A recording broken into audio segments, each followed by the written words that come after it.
সফলতা কিভাবে আসে, কাকে বলে, সেটা কি শুনতে চান? তাহলে সম্পূর্ণ ভিডিওটা আপনার দেখতে হবে।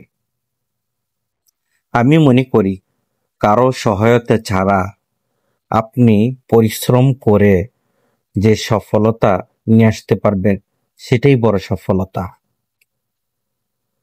যাদের আত্মীয় স্বজন আছে, যাদের টাকা পয়সা আছে, বাবা মার অর্থ দিয়ে আপনি একটি ব্যবসা শুরু করলেন, সেটাকে আসলে আমার মতে সফলতা বলে না।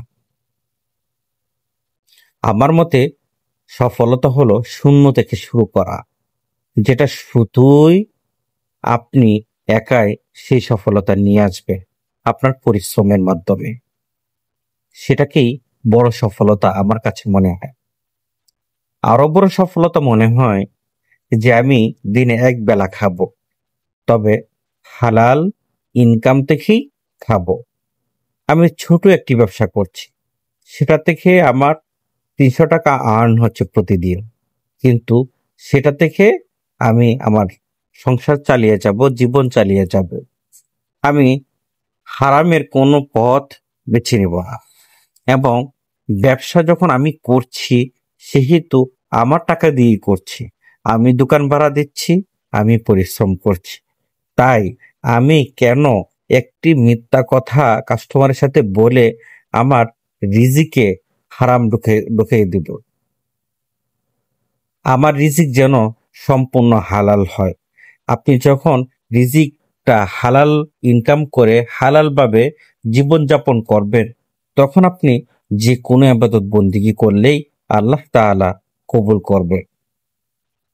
তাই আমি বলবো, সর্ব অবস্থায় আমরা যারা ব্যবসা করি তারা অবশ্যই সত্য কথা বলে ব্যবসা করার চেষ্টা করবেন।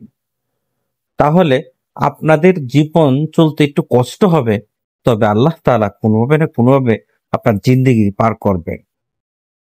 আর আমাদের তো জীবনটা খুবই অল্প সময়ে, তাই আমরা এই অল্প জিন্দেগিতে হয়তো একটু সুখ শান্তি কমই করলাম, তাহলে আমরা হয়তো আখেরাতটা পেয়ে যাব আল্লাহ তাআলা যদি চান।